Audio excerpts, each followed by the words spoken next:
এই যে জেদ্দা এয়ারপোর্টের ভিতরে, জেদ্দা এয়ারপোর্টের ভিতর থেকে যাচ্ছি আমরা সবাই। এই যে বাসের ভিতরে আছি।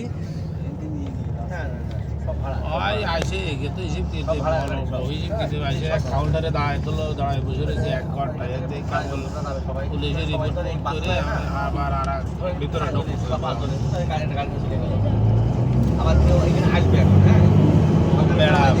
এই যে জেদ্দা এয়ারপোর্টে ঢুকছি এখন। ওই যে একটা বিমান, এই যে জেদ্দা এয়ারপোর্টে।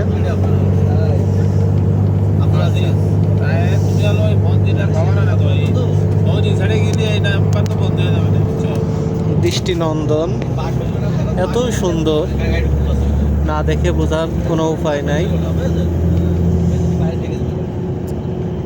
আমাদের দেশ এদের দেশের কাছে তুচ্ছ, কিছুই না। কারণ তেল বেচা টাকা তো, আমাদের আর তেল নাই, আমাদের কিনে নিয়ে আসতে হয় বলে আমাদের দেশ বেশি উন্নত হয়নি। এদের দেশের এত উন্নত, তা না দেখে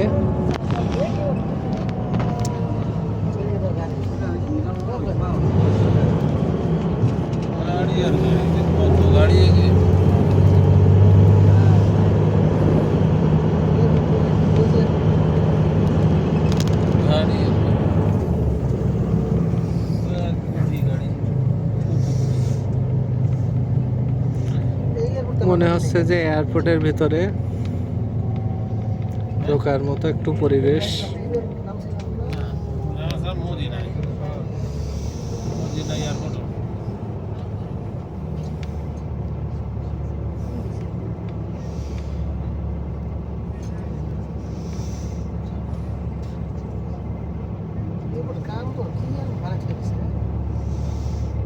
কাউন্টার কাউন্টার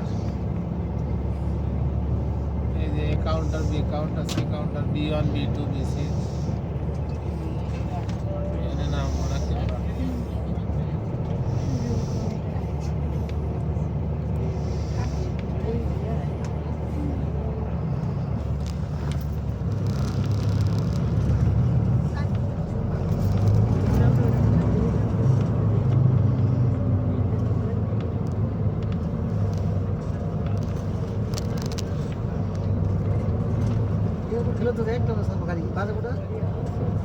বাজে ঠোকা বলা আছে তোমার 9টা। হ্যাঁ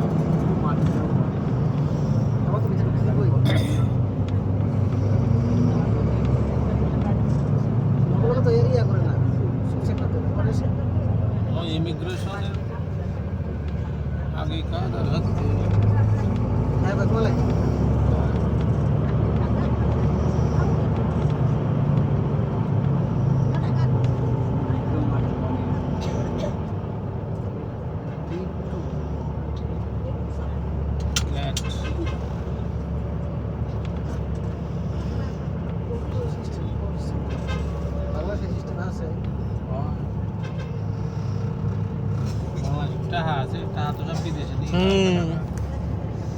টাকা যা আছে সব বিদেশ নিয়ে ফিরে আসবে। একটা বাসভবন হলেই হচ্ছে, যা লুটপাট করবে সব তো আসবে। আমির হামজা কালকেরা শুনছিলাম একটা মেডিকেল ওনার দিদি কুষ্টিয়া মেডিকেল কলেজের জন্য বরাদ্দ হবে 50 কোটি টাকা অফার করবে। 50 কোটি টাকা দিতে চাইছে যে আপনি আমাদের কাজটা পাকায় পাওয়া দেবেন, 50 কোটি টাকা আপনার পাবলিক ঠিকাদাররা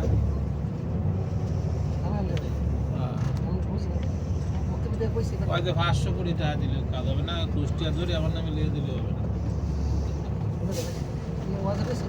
না। এমনি একটা ইয়েতে